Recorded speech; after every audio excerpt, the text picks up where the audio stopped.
नमस्कार दोस्तों, स्वागत है हमारे इस यूट्यूब चैनल एक्सेलेंट लक्ष्य अकेडमी पर। आज हम विज्ञान की ऐसी दुनिया में कदम रखेंगे जहां चीज़ें रंग बदलती हैं और नए पदार्थ बनते हैं। जी हाँ, आज हम बात करने वाले हैं रासायनिक अपक्रियाओं के बारे में।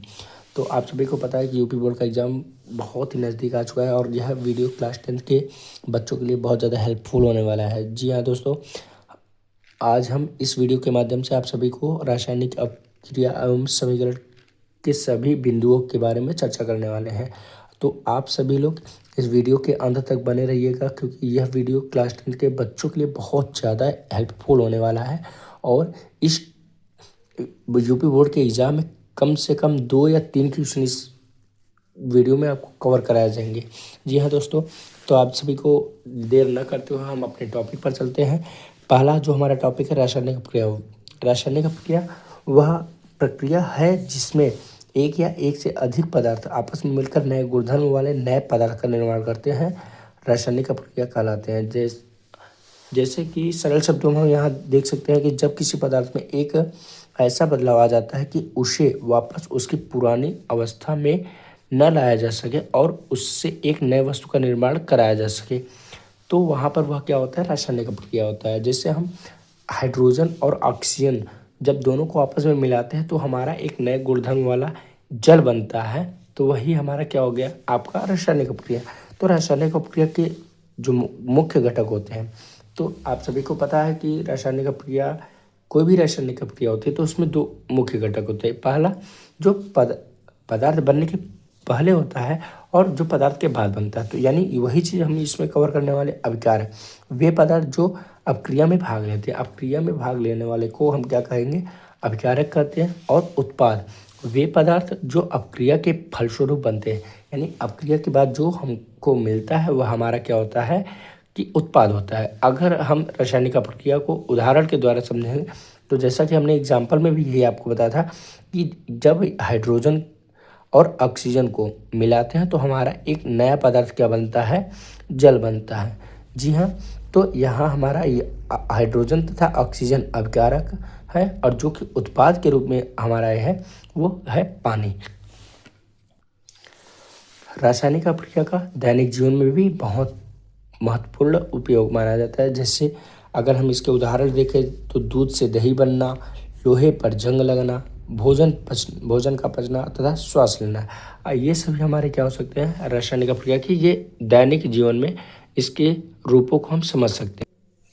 इसके बाद हम अपने वीडियो को आगे चलते हुए आगे चलते हैं। तो यहाँ पर रासायनिक समीकरण, केमिकल इक्वेशन, किसी भी रासायनिक अपक्रिया को रासायनिक सूत्रों और चिन्हों की सहायता से संक्षेप में व्यक्त करना ही हमारा क्या कहलाता है, रासायनिक समीकरण कहलाते हैं। अर्थात यदि हम किसी रासायनिक अपक्रिया को रासायनिक सूत्रों और उनके चिन्हों की सहायता से संक्षेप में व्यक्त करते हैं, वही हमारा क्या होता है, रासायनिक समीकरण होता है। जैसे यहाँ पर आप देखेंगे कि Mg और O2 जब इनको हम क्या किए, रिएक्ट कराया गया, तो यहाँ पर हमारा क्या बन रहा है, मैग्नीशियम ऑक्साइड बन रहा है। तो ये हमारा क्या होता है, मैग्नीशियम ऑक्साइड। अब अगला हमारा टॉपिक क्या है, संतुलित रासायनिक समीकरण।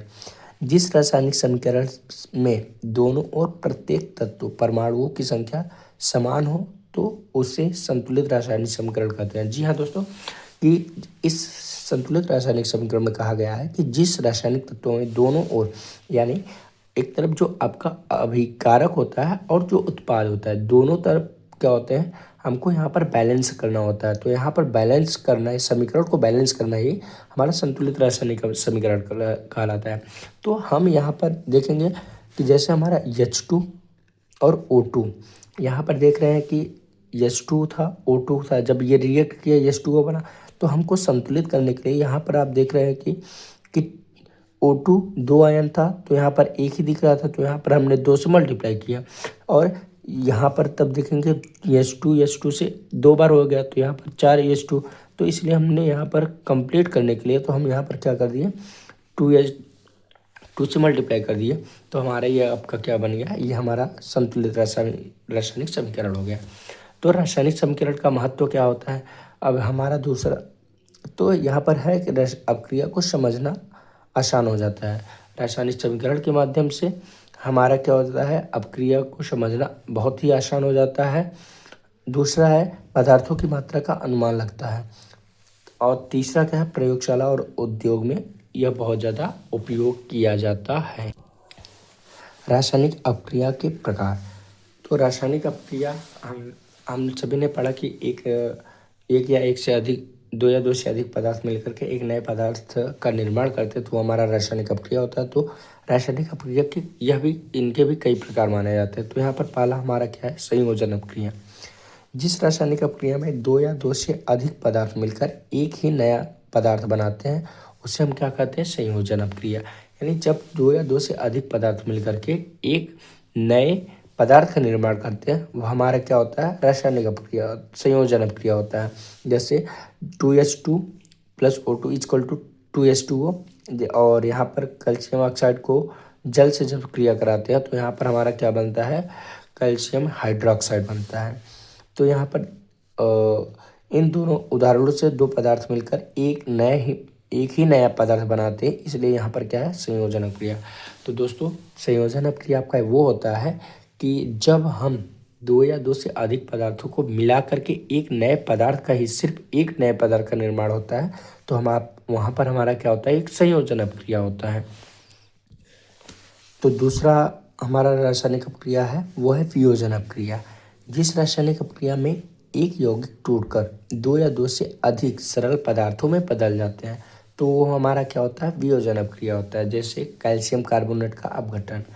तो कैल्शियम कार्बोनेट का जो फार्मूला होता है CaCO3। तो यहाँ पर हम क्या कर रहे हैं, अगर इनको हीट किया जाता है तो ये आपके क्या बनते हैं, कैल्शियम ऑक्साइड और कार्बन डाइऑक्साइड गैस बनता है। और दूसरा एग्जांपल हम यहाँ पर लेते हैं तो जल का विद्युत अपघटन। तो जल का विद्युत अपघटन जो होता है, यहाँ पर सॉरी दोस्तों, यहाँ पर आपका थोड़ा सा मिस्टेक हो गया, ये रिएक्शन, ये एरो का सिंबल रहेगा। तो यहाँ पर 2H2O, जब H2O यहाँ पर क्या हुआ, दो आयन टूटे तो यहाँ पर क्या बना, एक हमारा H2 आयन बना और +O2 बन गया।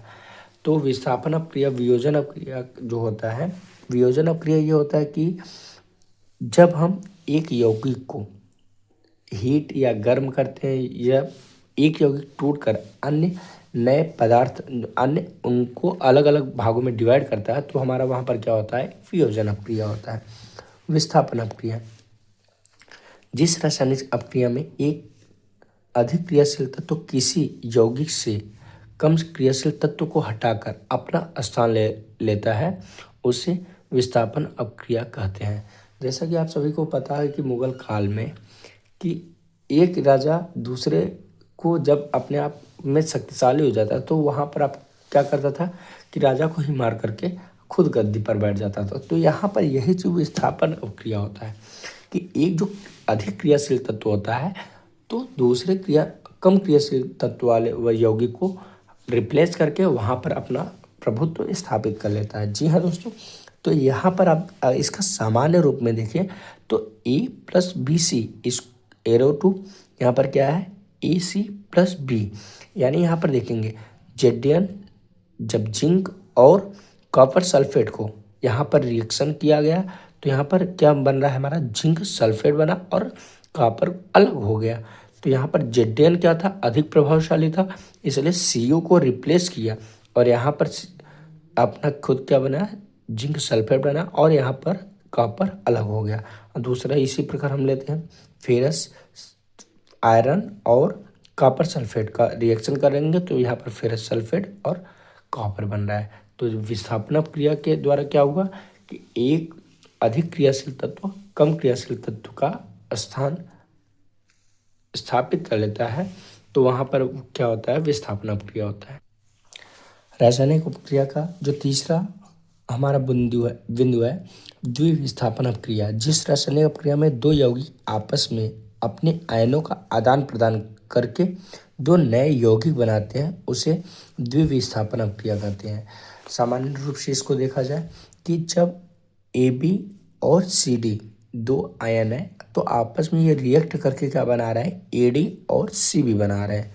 उदाहरण में हम देखेंगे कि सोडियम सल्फेट और बेरियम क्लोराइड का, जब सोडियम सल्फेट और बेरियम क्लोराइड को आपस में रिएक्ट किया गया तो ये Na2 जो है वो आपका क्या हुआ, इसको यहाँ पर ये वाला सिंबल यहाँ पर तथा ये वाला इसका स्थान ले ग्रहण कर रहा है।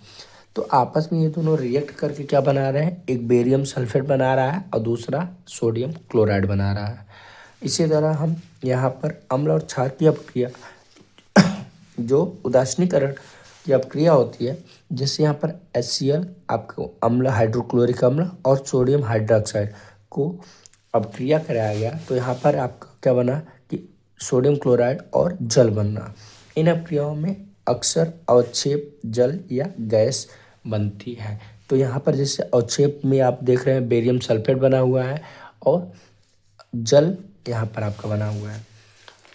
तो अगला हमारा जो टॉपिक है दोस्तों, ये वाला टॉपिक आपके एग्जाम के लिए, एग्जाम पर्पज़ के लिए बहुत ज़्यादा इम्पॉर्टेंट है, रेडॉक्स अपक्रिया।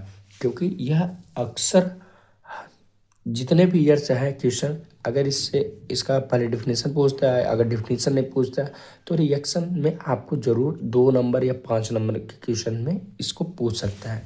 तो इस क्वेश्चन के इस टॉपिक को हमको विशेष कर ध्यान देना पड़ेगा। जी हाँ दोस्तों, तो रेडॉक्स अपक्रिया जो होता है, अगर आप सभी लोगों को ये वीडियो थोड़ा बहुत भी पसंद आ रहा है तो वीडियो को लाइक करिए और वीडियो को जितना ज़्यादा से ज़्यादा हो सके उसको शेयर करिए। और अगर आपको इस वीडियो का जो PDF है, अगर आपको PDF चाहिए तो आपको PDF भी प्रोवाइड किया जाएगा। तो हम और चलते हैं हम अपने टॉपिक पर, रेडॉक्स अपक्रिया। जिस रासायनिक अपक्रिया में ऑक्सीजन और अपचयन एक साथ होते हैं उसे ऑक्सीकरण उपचयन अपक्रिया या रेडॉक्स अपक्रिया कहते हैं। यानी यहाँ पर देखेंगे जो हमारा रेडॉक्स अपक्रिया होता है, किसी भी अपक्रिया में ऑक्सीकरण या उपचयन एक साथ नहीं होते हैं, एक साथ होते हैं बल्कि अलग अलग नहीं होते हैं। सॉरी दोस्तों, यहाँ पर एक बात बोला गया, एक साथ होते हैं और अलग अलग। इसी बात को आपको ध्यान देना है कि किसी भी रासायनिक अपक्रिया में हमारा जो होता है कि ऑक्सीकरण और अपचयन एक साथ होते हैं बल्कि अलग अलग नहीं हो पाते हैं। तो ऑक्सीकरण हमारा क्या होता है, ऑक्सीकरण को नॉर्मली रूप से समझेंगे तो यहाँ पर क्या होता है, ऑक्सीजन का जुड़ना होता है, हाइड्रोजन का हटना होता है, और यहाँ पर क्या होता है, इलेक्ट्रॉनों का त्याग करना होता है। जिससे यहाँ पर Mg क्या कर रहा है, अपने 2 इलेक्ट्रॉन, इसके ऊपर क्या होते हैं, 2 इलेक्ट्रॉन पॉजिटिव होते हैं, तो ये अपने दोनों इलेक्ट्रॉन क्या करेगा, वो रिएक्ट कर देगा। और यहाँ पर देखो अपचयन में सेम है। अगर आप ऑक्सीकरण को समझ रहे हैं तो ऑक्सीकरण अगर आप समझ गए तो अपचयन, दोनों एक दूसरे से बिल्कुल रिलेटेड होते हैं। यह ऑक्सीजन का जुड़ना होता है तो यहाँ पर क्या हो जाएगा, ऑक्सीजन का हटना, हाइड्रोजन का हटना, तो यहाँ पर क्या हो रहा है, हाइड्रोजन का जुड़ना, और इलेक्ट्रॉनों का यहाँ पर त्याग हो रहा है, तो ये आपस में क्या करेंगे, ग्रहण, यानी एक दूसरे की ये बिल्कुल पूरक है। ठीक है, तो रेडॉक्स, तो यहाँ पर क्या होगा कि CO क्या होगा, 2 इलेक्ट्रॉन पॉजिटिव होता है और 2 इलेक्ट्रॉन का ग्रहण जब करेगा तो आपका ये क्या बनाता है, ये CO बनाता है। तो रेडॉक्स अपक्रिया का जब उदाहरण देखेंगे तो यहाँ पर क्या होगा, जिंक और कॉपर सल्फेट को आपस में रिएक्ट कराया गया तो यहाँ पर ZnSO4 और CO हमारा क्या हुआ, अलग हो गया। तो यहाँ पर क्या किया गया, Zn द्वारा 2 इलेक्ट्रॉन का त्याग किया गया। तो जहाँ पर कौन सा अपक्रिया दर्शा रहा है, ऑक्सीकरण की अपक्रिया, जबकि यहाँ पर कॉपर सल्फेट क्या किया, 2 इलेक्ट्रॉन को ग्रहण किया, तो हमारा ये क्या बना, ये कौन सा अपक्रिया दर्शा रहा है, उपचयन अपक्रिया। इसलिए यह एक कौन सा अपक्रिया है, रेडॉक्स अपक्रिया। अगला हमारा जो टॉपिक है अवक्षेपण अपक्रिया। अवक्षेपण अपक्रिया को हमने इसके पहले आप देखेंगे, ये जो आपका विस्थापन अपक्रिया था यह इसी से रिलेटेड होता है कि अक्सर यहाँ पर क्या होता है कि जिस रासायनिक अपक्रिया में 2 जलीय विलयन आपस में अपक्रिया करके एक घुलनशील ठोस पदार्थ बनाते हैं तो वह क्या होता है, उसे अवक्षेपण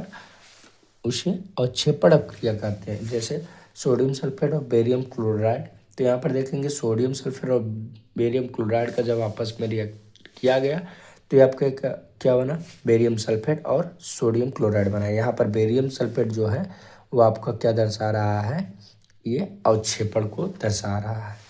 ठीक है, और उदासीनीकरण अपक्रिया, आप लोगों को पता है कि जिस रासायनिक अपक्रिया में अम्ल और क्षार आपस में अपक्रिया करके लवण और जल बनाते हैं उसे उदासीनीकरण अपक्रिया कहते हैं, जैसे HCl और NaCl। तो इन दोनों को रिएक्ट करने पर आपका क्या बन रहा है, एक सॉल्ट यानी सोडियम क्लोराइड और जल का निर्माण हो रहा है। ठीक दोस्तों, अगर आपको ये वीडियो बहुत ज़्यादा हेल्पफुल लगा हो तो वीडियो को लाइक करिए और ज़्यादा से ज़्यादा हो सके शेयर करिए। और अगर आप इस यूट्यूब चैनल पर नए हैं तो इस चैनल को सब्सक्राइब करिए, जिससे आपको नए नोटिफिकेशन मिलते रहेंगे। धन्यवाद दोस्तों, bye bye, take care, all the best आप सभी को एग्ज़ाम के लिए, ऑल द बेस्ट।